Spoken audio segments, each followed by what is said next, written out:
Humanda na sa mga malalaking balita. Trending! Pinag-uusapan sa buong Pilipinas at buong mundo. Ronda Pilipinas Headlines.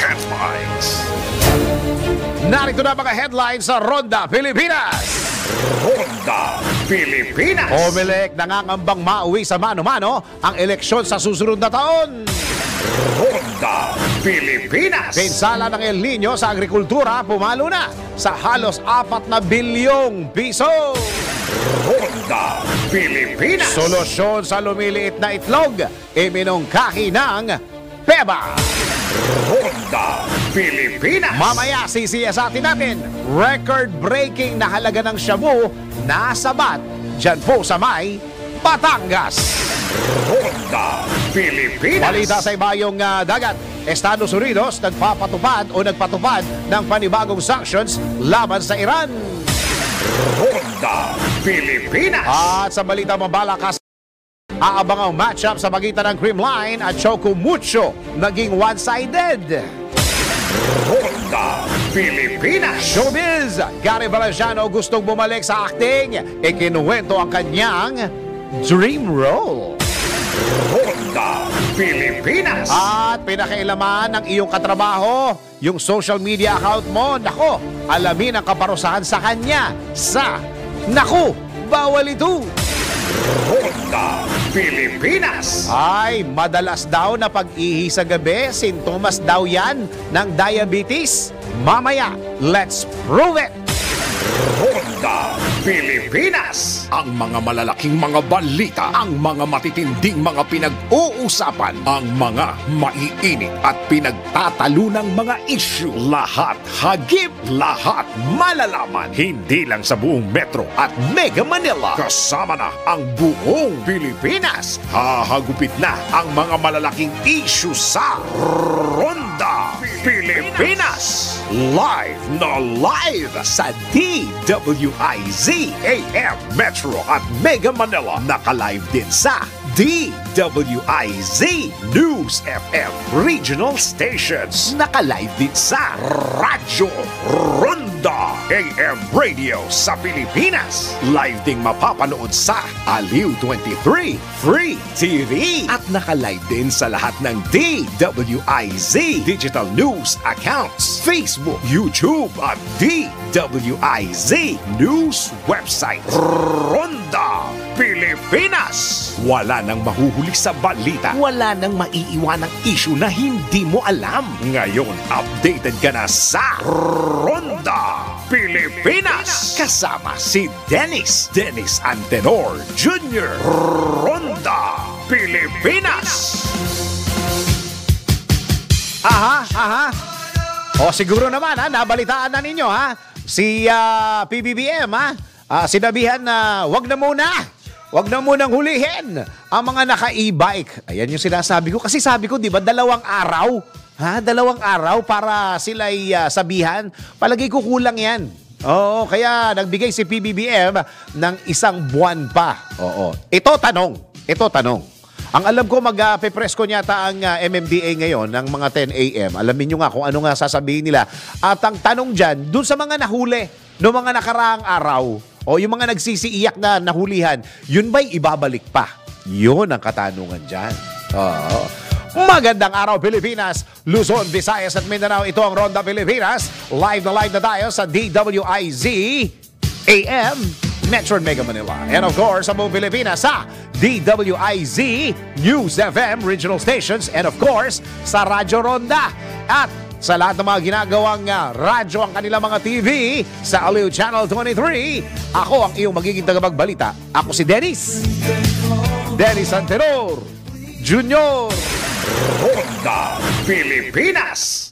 Ito na ang ating magiging weather. Whether you like it or not, patuloy na mararanasan ng bansa ang maalinsangang panahon ng ngayong Friday. Ayon sa Pag-asa, halos buong bansa ang makakaranas ng maaliwalas na kalangitan. Inaasahang aabot naman sa 38 degrees Celsius ang temperatura sa Tuguegarao, habang 35 degrees Celsius naman sa Metro Manila at Davao at 34 degrees Celsius naman sa Kalayaan Islands, Puerto Princesa at Zamboanga. Samantala, mahina hanggang sa katamtamang hangin at mahina hanggang sa katamtamang pagalon pa rin ang iiral sa buong kapuluan. Ronda Pilipinas! Balita Comelec! Ikinatakot ng Comelec na posibleng mauwi sa mano-mano ang sistema ng 2025 midterm elections sa oras na kanselahin ang kontrata sa South Korean company na Miru Systems. Bakit? Nasaan yung mga VCM? Kasunod dito na inihaing petisyon ni dating Caloocan Representative Edgar Erice sa Supreme Court upang maglabas ng temporary restraining order na layong ibasura ang nasabing kontrata. Sa panayam ng DWIZ, pinaliwanag ni COMELEC Chairman George Erwin Garcia na on schedule at on time ang hensya pagdating sa pagpaplano para sa eleksyon upang maiwasang maantala ang paghahanda para sa automated election. Sana wag naman makonsider lalo na po ng ating kagalangganan na Korte Suprema. Hindi po tayo nagpe-pressure o pero alam niyo po talaga, ang talagang kinakatakot po ng inyong lingkod, kasama na ang pamunuan ng COMELEC, kapag po talaga nagkaroon kami ng delay, kung napansin niyo po, on schedule lahat yung ginawa namin. Ilabas po namin sa media yung mismo mga schedule, yung timelines po namin. Nasabi namin, dapat susunod ito bawat oras, bawat araw, bawat linggo. Kasi pag hindi ito nasunod, magkakaroon tayo ng problema. Alam po naman nila yan na nung po mga nagka-question sa amin, na talagang hindi tayo makakapag-hold ng automated election. Pag po nagkaroon tayo ng mano-mano election, isipin nyo po, may batas po tayo na dapat automated election. Lagi tayo, Sir John, simula ng 2010. Tapos bigla tayo magmamano election. Hindi po katanggap-tanggap yun. Chairman, nasan yung VCM? Di mo may VCM tayo? Gayunman, handa namang sagutin ng COMELEC sa Korte Suprema ang mga dating Congressman Erice. Welcome po sa amin yung mga ganyang klaseng kaso. Sabi nga po natin, alam pong hindi naman pwede ang ginagawa ng isang government agency, hindi pwede ma-question o magman lang o mag-oppose ang kahit na sino. Maganda nga po yan. Masubukan natin. Tama ba yung prosesong sinubukan na ang amin pong in-observe? Talaga bang sinigurado namin yung due process? Talaga bang transparent at naaayon sa umiiral na batas yung ginawa po natin? Sapagkat sa amin pong palagay, alam niyo po kasi kahit yung mga citizens kahit po yung mga media na nag-observe sa ating procurement, sinabi po nila na napakaayos at kahit po yung COA auditor na nag-o-observe sa lahat ng proseso ay nagbigay ng opinion na naging maayos ang aming pong proseso. So, kung sa palagay po ni former Congressman Erice na mali yung aming ginawa, okay na okay po sa amin na questioning kami sa Korte Suprema. Hindi, tanong ko, nasan yung VCM? Di ba? Meron tayo noon, 90,000+ yun, di ba? Yan po ang tinig ni COMELEC Chairman George Erwin Garcia sa panayam ng DWIZ. Si Dennis Antenor Jr. Ronda Pilipinas. Samantala, tanggap po tayo ng isang report. Luzon at Visayas grids muling isa sa ilalim ng NGCP sa red at yellow alert status. Alamin natin ang report ni Matsol 30 Jelly Mendez. Jelly, go! Muling isinailalim ng National Grid Corporation of the Philippines sa red at yellow alert status ang Luzon Grid, habang inilagay naman sa yellow alert status ang Visayas Grid.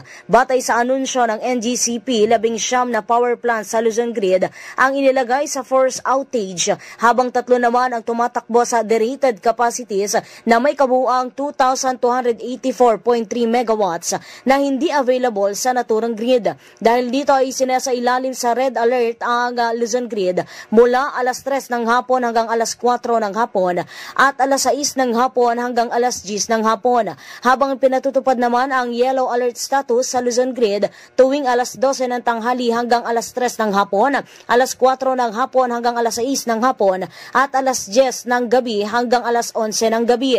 Samantala, ipatutupad naman ang yellow alert status sa Visayas Grid tuwing alas 12 ng tanghali hanggang alas 4 ng hapon at alas 5 ng hapon hanggang alas 8 ng gabi.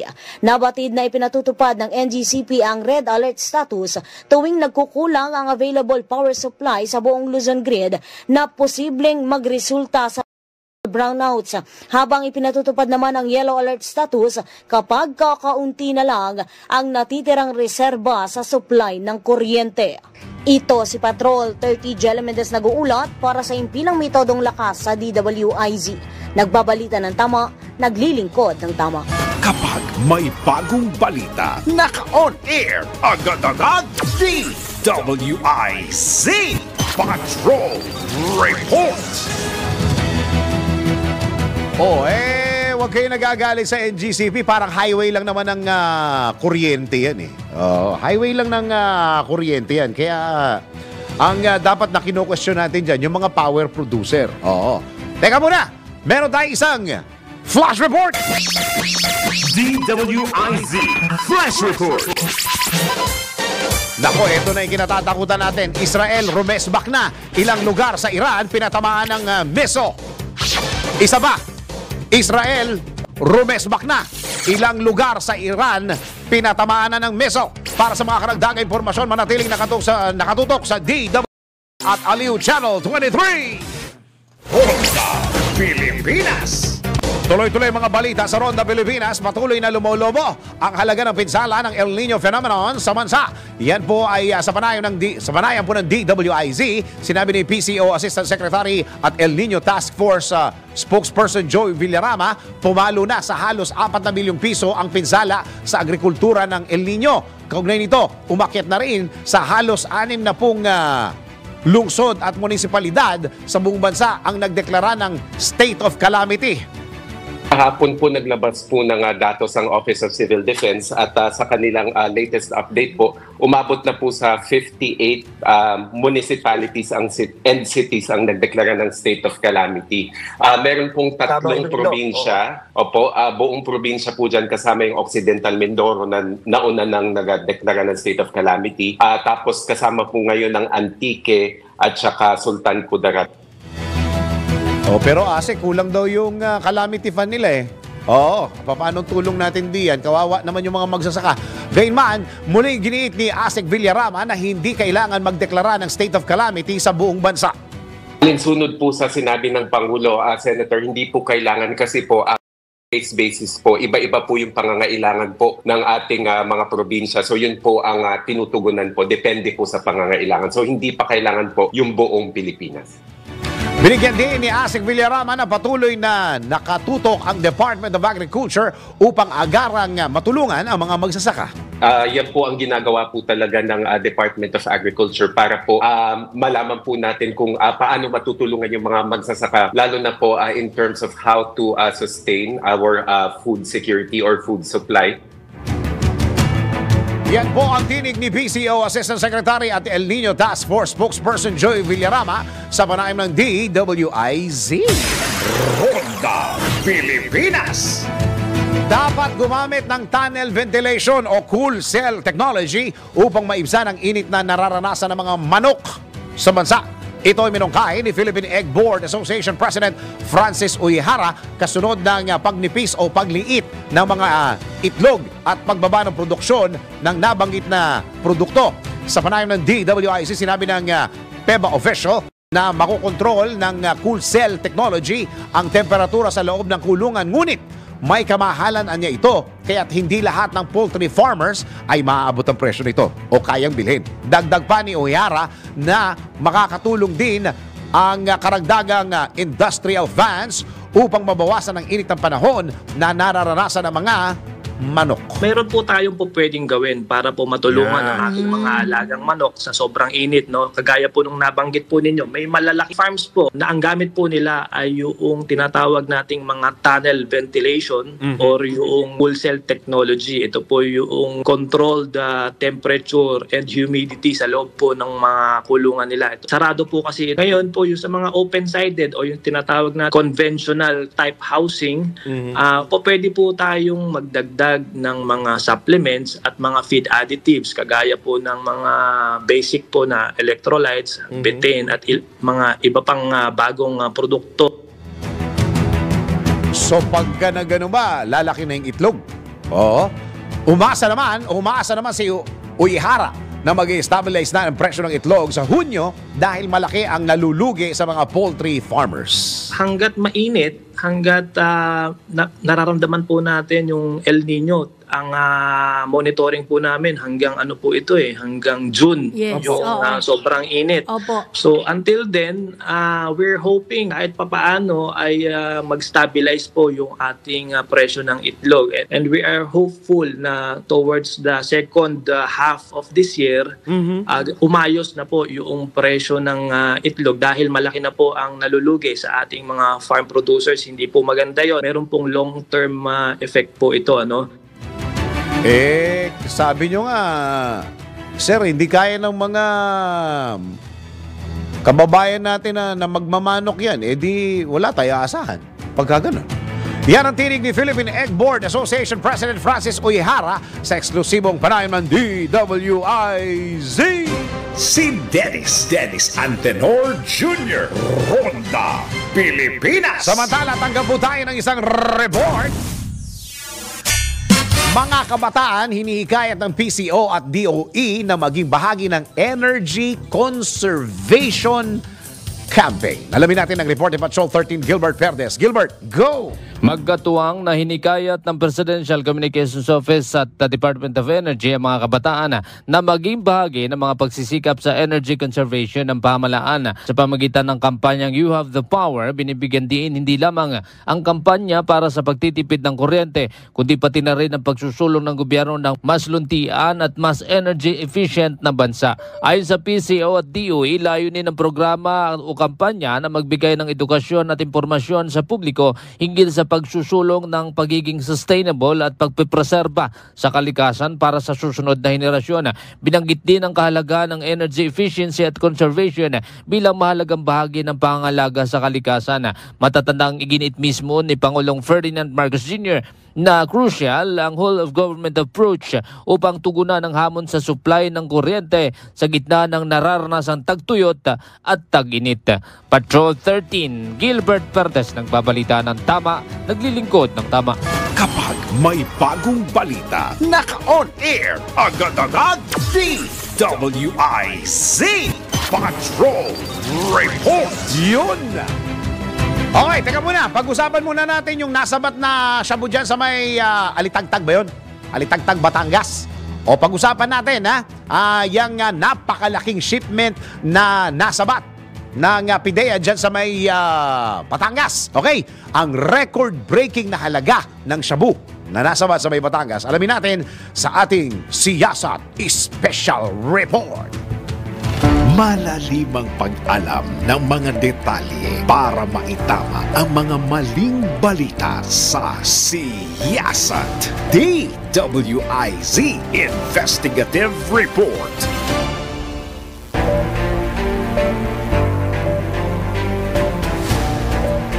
Nito lamang Lunes, Abril 15 nang bumulaga sa Philippine National Police ang tinatayang 1.8 toneladang high-grade shabu sa bayan ng Alitagtag, Batangas. Aabot sa 13.3 billion pesos ang halaga ng nasabing iligal na droga na nasabat sa isang police checkpoint sa barangay Pinagkurusan, dakong alas 8 ng umaga.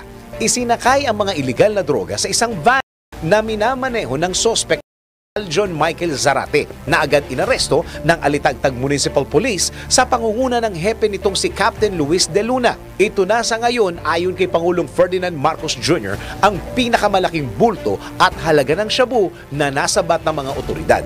Agad ding ipinagmalaki ni Pangulong Marcos na walang bahid ng karahasan o nagbuwis ng buhay nang maharang ang pinakamalaking shipment ng illegal drugs sa bansa.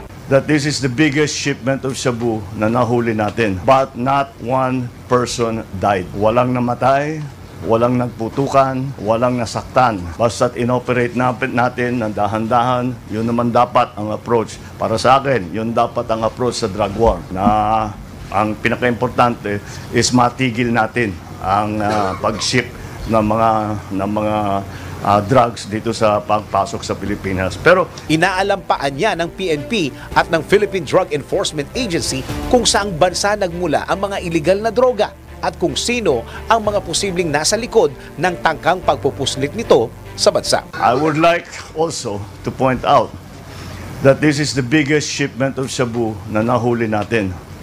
But not one person died. Walang namatay, walang nagputukan, walang nasaktan.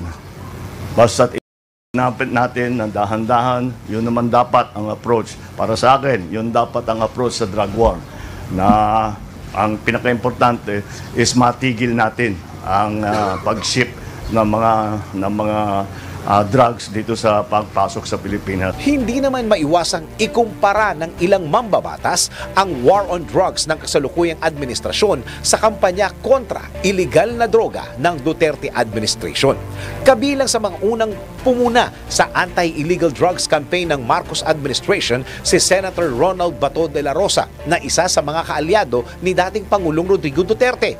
Magugunitang inihayag ni Senator de la Rosa na hindi kasing tindi ng war on drugs ng Duterte administration ang kasalukuyang kampanya kontra illegal na droga. May pagdududa rin ang mambabatas sa pagkakasabat sa sinasabing pinakamalaking bulto at halaga ng shabu sa Batangas. Kabilang sa ipinagtataka ng senador ay paano naisakay o napagkasya sa isang van ang aabot sa mahigit 1.4 na toneladang illegal na droga. Siguro nga ito yung siguro pinaka-biggest, no, kung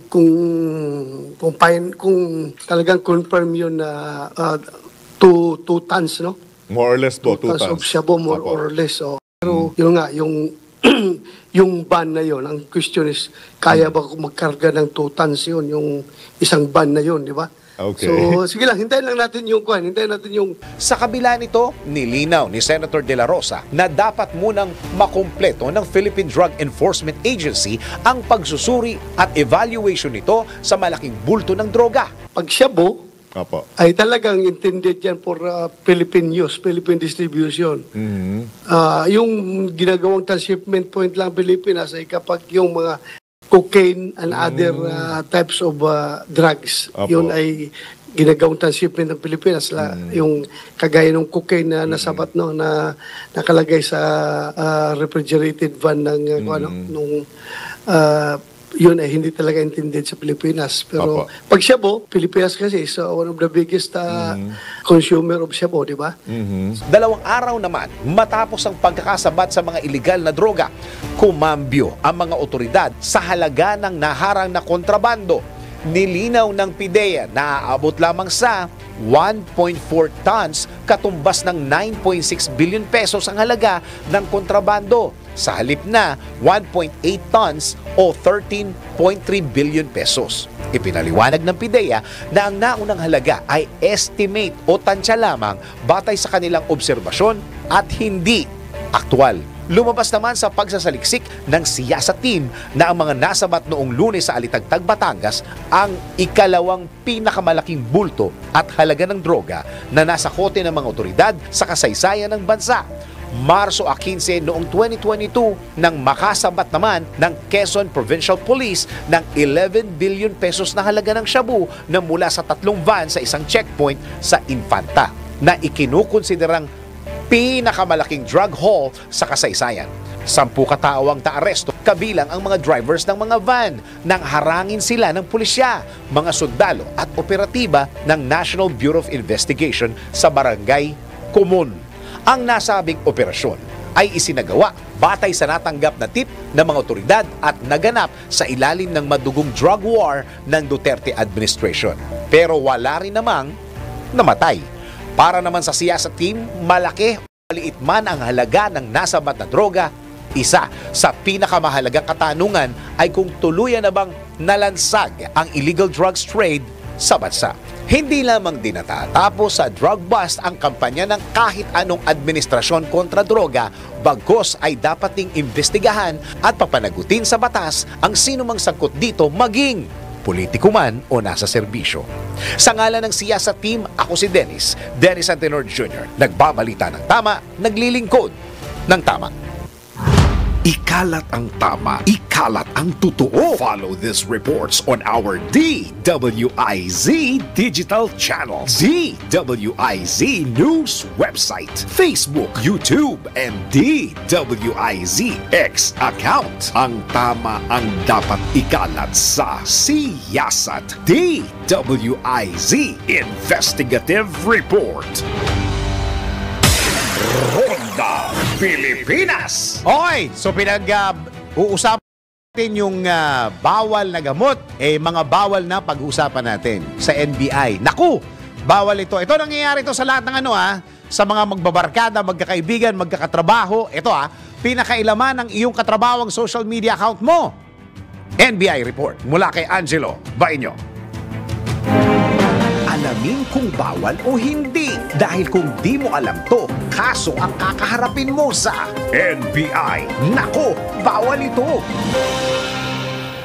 Katrabaho mong nangangailam ng social media account mo? Nako, bawal ito. Minsan, dahil sa pagod sa trabaho, makakalimutan mo na lang i-log out ang social media account mo sa computer mo. Pero paano kung paglipas ng ilang araw, mayroon ka na palang issue dahil pinakailaman ng account mo ng iyong katrabaho? Nako, alam mo bang labag sa batas yarn? Mahigpit na pinagbabawal sa batas ang pangangailam sa anumang personal account ng isang tao. Halimbawa na lamang ay sa social media, kung saan magpo-post ka o babasahin mo pa ang message dito. May tuturing na unauthorized access at malicious disclosure ang anumang klase ng pangangailam, sang-ayon na rin sa Data Privacy Act. At ang sino mang lumabag ay maaaring mabilanggo ng 2 taon hanggang 5 taon at magmulta ng 100,000 piso hanggang 5 milyong piso. Kaya kung may ka o may intensyong hindi maganda tungo sa iyong katrabaho, huwag idaan sa ibang paraan. Bagkus, kausapin mo ito. Tandaan na bawal ang pangangailam ng social media ng katrabaho mo dahil may karampatang parusa para rito. Kaya huwag kang pasaway para di ka masabihan ng, nako,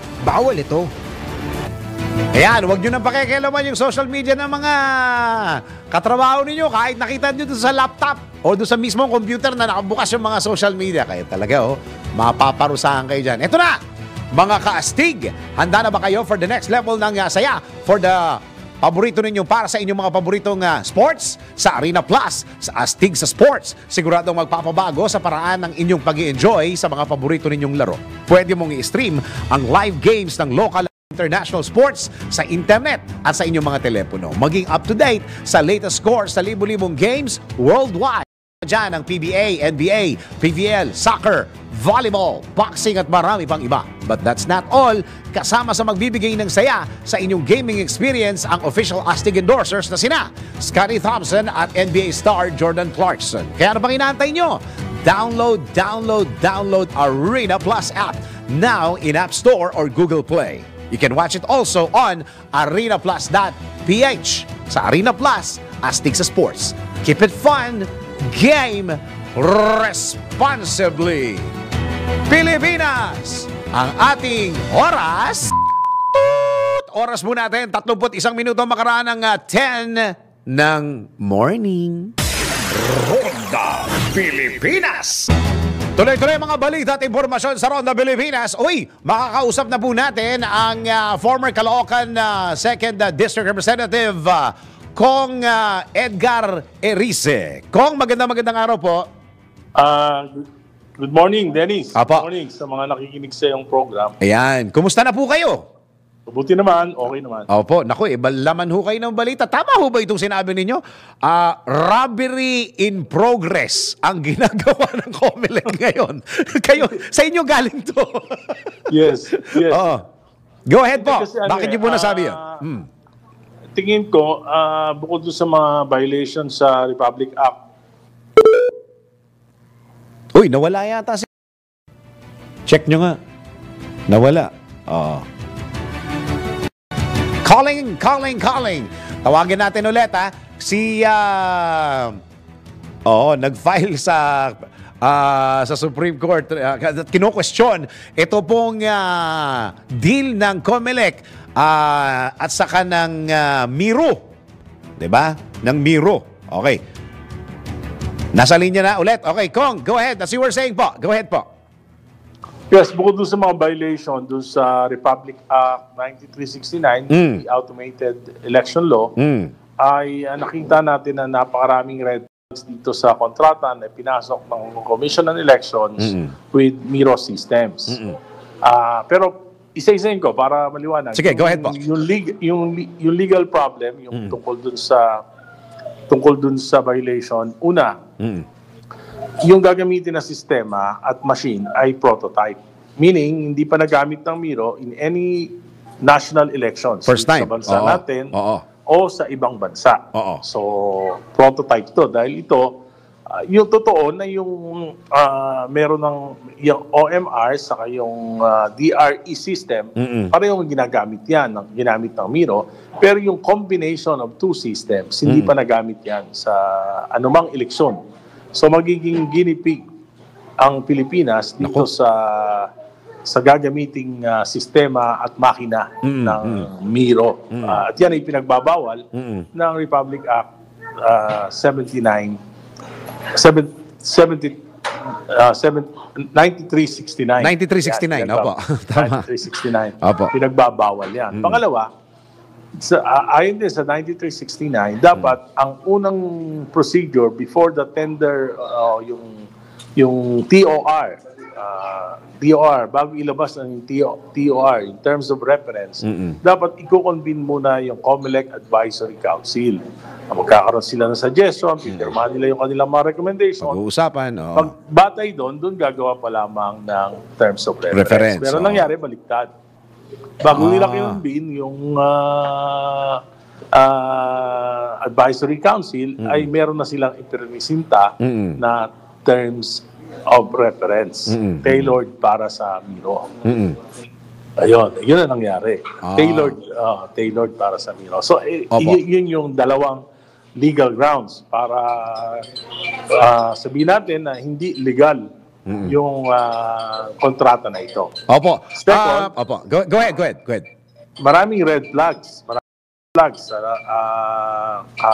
Una, yung local partners ng Miro, yung St. Timothy Construction, walang experience sa eleksyon. At ang experience nila bagging billions of contract infrastructure. So, walang kinalaman. Alam mo naman, pagka-infrastructure, sino ba kausap dyan? Mga politiko. Okay. So, nakakatakot yan. Okay. Yun namang IT arm nila, wala rin experience sa election. So, ang magpapatakbo ng election natin sa 2025, kung matutuloy ito, yung Miro na wala experience sa Philippine setting, hindi niya marunong mag-English, nakita niyo naman. Pagkatapos, yung St. Timothy, at yung IT firm na wala ring experience. So, delikado yan. Yung Miro, track record niyan? Hindi sinasagot ito ng COMELEC. Hindi sinasagot. Sa Congo, Democratic Republic, karamihan kasi sila ng kliyente nila, mga authoritarian government. Congo, Iraq, Nicaragua, Russia. So, sa Congo, 49% ng mga machines nila hindi gumana. Ng Miro. At bukod doon, na-postpone ng 6 months yung elections nila dahil hindi na-deliver ng Miro yung mga machines. So may question din pala ang integridad ng Miro. At pangatlo, may question sa corruption dahil yung sinanction ng US Treasury Department on foreign assets, yung 3 opisyal ng Congo Democratic Republic elections officials for enriching themselves at ang allegation they inflated the prices of the Miro system, the machines, by $100 million. Yun. Yan ang mga hindi nasasagot. Pagkatapos sa Iraq naman, sa special elections sa Iraq, ginamit yung OMR machine ng Miro, 79% yung hindi gumana. Kaya nangyari na nag-revert into manual elections. Yan yung with those evidence that you have, yung minensyo po kanina, meron nung sinasabi ang COMELEC dito, baka ma-issuean daw sila at ma-stop yung kanilang negotiation at yung kanilang proseso at mauwi tayo ng mano-mano. At bago ko yan sagutin, Dennis, meron pa. Yung pangatlong issue dyan, yung sinasabi ko, it's a robbery in progress. Alam mo, in the last 5 elections, we never spent more than 6 billion. first time that we will be spending 18 billion almost. Sa contract pa lang, wala pa dyan yung transmission, wala pa dyan yung overseas boating at marami pang iba. So 18 billion. Ang yaman naman natin, ano? Dami natin parang dami natin pera, 18 billion. Yung ruling ng Supreme Court, yan yung nagpapatunay na merong talagang plinano ito. Plinano ito. Tingnan mo ang sabi ng COMELEC, sa pag-disqualify ng COMELEC sa Smartmatic, sila ay nag-commit ng grave abuse of discretion. Ngayon, sabi ni Chairman Garcia, nagpapasalamat sila sa Supreme Court dahil maliwanag naman daw, walang bad faith. Kalokohan yun. Bakit? Ano ba ang ibig sabihin ng grave abuse of discretion? Whimsical, capricious exercise of your authority. Authority and power, ibig sabihin, good faith ba yun? Parang hindi, parang hindi. Di ba? So, yun yung ano. Ipasok ko na ito, Kong. Hindi daw pwede magmano-mano. Hindi daw kakayanin. Hindi pwede magmano-mano at hindi naman scare tactic lang yan. Hinahanap ko. Ito na nga yung di-discuss ko sa iyo. Sige. Go ahead. Alam mo, nung 2019, binili natin yung machines. Yun ang hinahanap ko. Okay. Binili na natin yan. Diba? Binili. So, akin na yan. Hindi na yan sa Smartmatic. Yes, tama. So, nung 2019, nagamit natin yan. Wala namang diferensya. Less than 1% yung mga nagloko. Tama, less than 1%. Ang world standard, 5%. Tama. 5%. Tama. Nagamit, okay. Tapos, for 2022 election, ni-refurbish yan, ginamit natin uli yan. Ganun din. Wala naman diferensya. Less than 1% yung naging, yung nagkaroon ng mga problema na napalitan naman. So, pagkatapos ng eleksyon ng 2022, tinurn over yung 97,000 machines sa COMELEC. 97,000. Pero bago nila tinurn over yan, inisa-isa yan, in-inspection ng COMELEC. At sinabi ng COMELEC, nag-certify yung COMELEC that the machines turned over to them by Smartmatics are all in good working condition. So, may certification. Kasi sa purchase agreement, nakalagay doon, talagang hanggang 2025, pwedeng gamitin yan. In fact, doon sa ang biglan, may 1 year, binigyan pa sila ng 1 year warranty. Ibig sabihin, pwede pa nilang pa-inspection uli o pa-repair uli kung may kakaroon ng sa Smartmatic. Libre. Walang bayad. Sa Smartmatic yan, Kong. Tama. Kasama ng binayaran natin yun. Binayaran natin yan 2019. Pagkatapos, hindi pa tapos yung expiration ng warranty.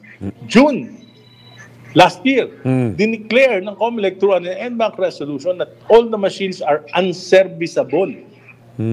Biruin mo, pagkatapos sila i-certify na in good working condition, wala pang isang taon, sinabi nila unserviceable na. Hindi pa nagagamit ulit. Pero mali yun. Bakit? Anong reason nila? Sabi nila, luma na, sira na, at wala nang spare parts. Nagkamali ang COMELEC. So covered pa rin ng warranty? Nagkamali o nagsisinungaling sila. Bakit? Kung babalikan mo yung purchase agreement, nakalagay doon, obligated ang Smartmatic to provide spare parts until 2025. 2025. So warranty pa ito. Naka-warranty pa. Hanggang 2025. So, yung sinasabi ng COMELEC na walang spare parts, hindi totoo yun. Doon sa kanilang resolution. Nagsinungaling sila doon. So, pagkatapos nun, dinisqualify nila yung Smartmatic. Una muna yung ginawa nilang unserviceable, tapos disqualify nila yung Smartmatic. Kaya nauwi tayo sa 18 billion. Kung gagamitin natin yung luma na atin na yan, baka wala pa tayong gastos ng 6 billion. So makakatipid tayo ng mga 12 billion pesos. 12 billion pesos. Ang dami nating utang. Tama. Saka kung kung yung tungkol dun sa ang utang natin ng mga 100 billion pesos every month. Tapos sabi ni Pangulong Marcos, naniniwala ako, sabi niya, sa bagong Pilipinas, bawal ang waldas. Yun. Ito kawaldasan to. Kawaldasan to. Talagang plinano rito para, kita mo yung bidding? Bidding-biddingan eh. Pero anim ang bumili ng pero isa lang ang nag-submit.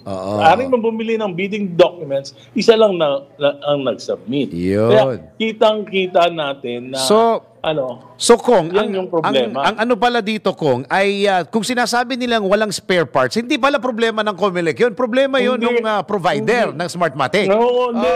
May guaranteed yan until 2025. Alam mo, kung magagamit natin yan, ba't hindi natin gamitin? Makakatipid tayo. Yung 18 billion, list lang yan. Upa lang yan sa biro. Tama. Hindi Ibig sabihin, atin. sa susunod na eleksyon, 18 billion na naman yan. After 3 years. Okay. Kita mo, ano ba tayo? Napakarami ba natin pera? Dami natin pera.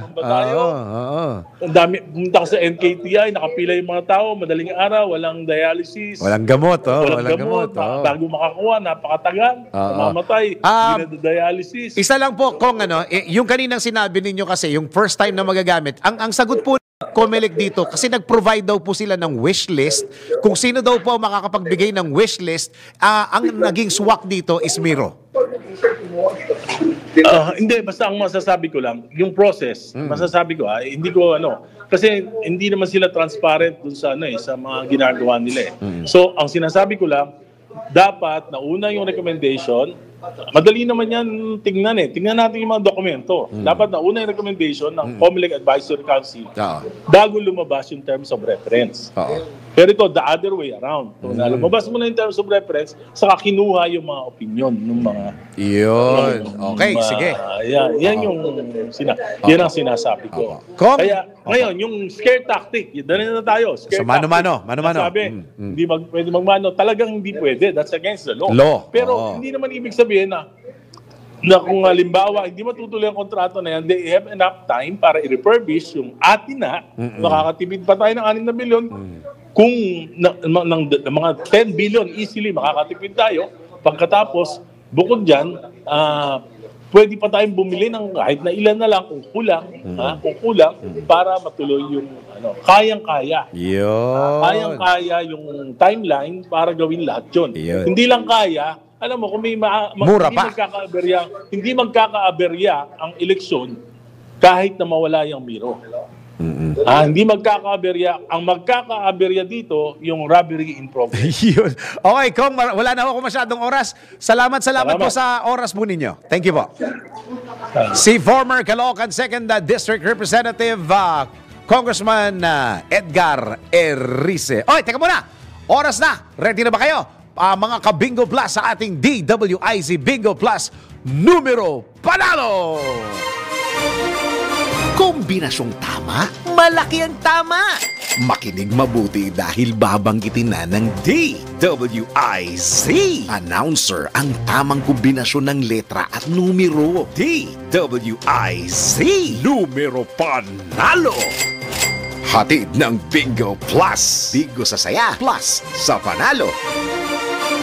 Oy, meron kang chance manalo ng 1,000 pesos, 500 pesos kapag tama ang 4 combinations at another 500 pesos kapag meron kayong Bingo Plus app. Simple lang pong manalo Kailangan lamang abangan ang 4 na letter number combinations sa mga programa ng DWIZ at i-text ang sagot sa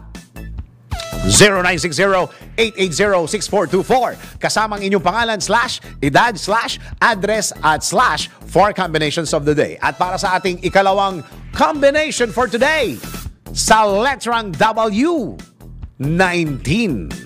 Ulit, W19. Abangan mamaya sa DWIZ Network News ang ikatlong kombinasyon. Pagpanalo sa bingo plus sa saya. Kung nakaapat ka na, pwede mo nang isend sa text number na binigay ng DWIZ announcer o kaya i-PM na sa DWIZ Facebook. Kung hindi pa, wait pa ng ibang kombinasyon hanggang makumpleto ang 4 na numero panalo. Hatid ng Bingo Plus. Bingo sa saya, plus sa panalo. Oops! Pilipinas! Ang ating oras... 8 minuto pa bago mag-11 ng morning. Ronda Pilipinas. Tuloy-tuloy mga balita at impormasyon sa Ronda Pilipinas. Oy, doon sa mga NGO pwede po kayo makatanggap ng hanggang 1 milyong piso. Kasi mga NGO tumutulong talaga yan Pwede kayong tumanggap ng 1 milyong piso mula sa PCSO. Ito po yung report mula kay Maine Barreto.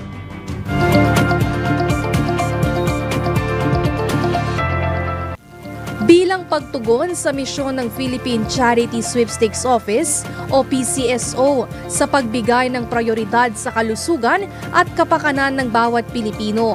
Ginawa ng ahensya ang programang Institutional Partnership Program o IPP. Ang IPP ay programang tumutugon sa pangangailangan ng iba't ibang sektor ng lipunan sa pamamagitan ng accredited NGOs. Maaari silang makatanggap ng 300,000 pesos hanggang 1 milyon kada taon bilang augmentation fund sa kanilang grupo. Pakinggan natin ang paliwanag ni Jerusa Arnante Homo, Division Chief ng Charity Assistance Department ng PCSO tungkol sa IPP. So we appreciate yung anong gusto nilang gawin. Yes. But then, meron din kaming ginagamit na tool to determine ano yung appropriate na tulong na pwede namin ibigay sa kanila. So far po, ang pinakamaliit namin na bibigay is 300,000 That's big per agency. And then, we can give as much as 1 million. Depende sa proposal nila. At saka ano din, siyempre sa dami ng kliyente. Yes. Siyempre, the more clients you have, the more you need funds. Yes, so, correct. Parang ganon. So, ina-assess siya ng mga kasama ko sa team ay may mga social workers din. Sila yung nag-a-assess at nagre-recommend assistance. At mula sa PCSO, yan ang report na hindi umuurong sa pagtulong. Maine Barreto nagbabalita ng tama, naglilingkod ng tama. Ronda Pilipinas! At para sa ating balita mabalakasan, pinakaabangang matchup sa pagitan ng Creamline at Choco Mucho naging one-sided. Bakit? Alamin natin sa Sports News mula kay Daryl Justin. Sa mundo ng palakasan, ang latest malalaman sa DWIZ Sports News. Isang sweep ang napanood ng volleyball fans sa pagtutuos ng Creamline Cool Smashers at Choco Mucho Flying Titans sa PVL All-Filipino Conference. Ito ay matapos matalo ng Creamline ng Choco Mucho sa loob ng 3 sets, 25-17, 25-22 at 25-19. Kagaya ng Titans, meron na ring 8 wins at 2 losses ang Cool Smashers na naglagay sa kanila sa second spot sa standings at nagbigay sa kanila ng pag-asa na makapag-secure ng ticket para sa semifinals. Sa pagtatala, naipanalo ng Creamline ang lahat ng 12 games nila kontra sa kanilang sister team. Sa ngayon, isang game na lang ang natitira para sa Creamline at ayon sa captain ng team na si Alyssa Valdez, puspusan ang kanilang magiging paghahanda dahil hindi ito magiging madali. That portion was brought to you by Arena Plus. Sa Arena Plus, astig sa sports. Download Arena Plus app now in App Store or Google Play. You can watch it also on arenaplus.ph. Ronda Pilipinas! At yan, nakabuhay ng mga balita at informasyon na inatid namin sa inyo sa Ronda Pilipinas. Pero bago tayo magpaalam, tayo muna magpatama quote of the day. Ang ating patama quote of the day ay, mahirap sa simula, mahirap magsimula, pero ang mahalaga, magpapatuloy ka. Okay. Doon sa mga plano na lang ng plano, drawing na lang ng drawing, ayaw simulan. Ha? Gusto ko ganyan, gusto ko ganyan. Plano na lang sila ng plano, plano na lang sila ng plano. Ayan. Mas maganda, gawin nyo na. Oo, para pag nandun na problema na kayo, diretso nyo na. Oo, yan ang mga mahirap sa plano ng mga drawing. Kaya kailangan dire-diretso nyo na yan. Kung nagbigay na ang Diyos sa inyo ng dream na kayo lang ang nakakaintindi, huwag nyo na ikwento kahit kanino, idiretso nyo na yan. At pag nasimulan nyo na yan, pagkatapos ng step 1, step 2 na yan. Okay? Bago tayo magpaalam, tayo munang mag-advance happy birthday kay Miss Juvie Salonga ng DWIZ and Aliu Accounting. Bakit advance? Bukas ba to o sa linggo? Okay? Bukas. Linggo. Sa linggo. Happy birthday, Miss Juvie Salonga. Antabayanan po ang programang Yes, Yes, Yo! Topasio with Miss Juvie de Guzman. Maraming salamat, Pilipinas. Ako, ang iyong naging tagapagbalita. Ako si Dennis Antenor Jr. Nagbabala ng tama, naglilingkod. Ay, nawala yung tugtog. Isa pa, go. Sumabit na. Naglilingkod ng tama. Ang mga malalaking mga balita, ang mga matitinding mga pinag-uusapan, ang mga maiinit at pinagtatalunang mga issue. Lahat hagip, lahat malalaman. Hindi lang sa buong Metro at Mega Manila. Kasama na ang buong Pilipinas. Hahagupit na ang mga malalaking issue sa Ronda Pilipinas. Live na live sa DWIZ Metro at Mega Manila. Naka-live din sa DWIZ News FM Regional Stations. Naka-live din sa Radyo Ronda AM Radio sa Pilipinas. Live ding mapapanood sa Aliw 23 TV at naka-live din sa lahat ng DWIZ Digital News accounts, YouTube at DWIZ News website. Ronda Pilipinas. Wala nang mahuhuli sa balita. Wala nang maiinang issue na hindi mo alam. Ngayon, updated ka na sa Ronda Pilipinas. Kasama si Dennis Antenor Jr. Ronda Pilipinas. Monday to Friday, 10 a.m.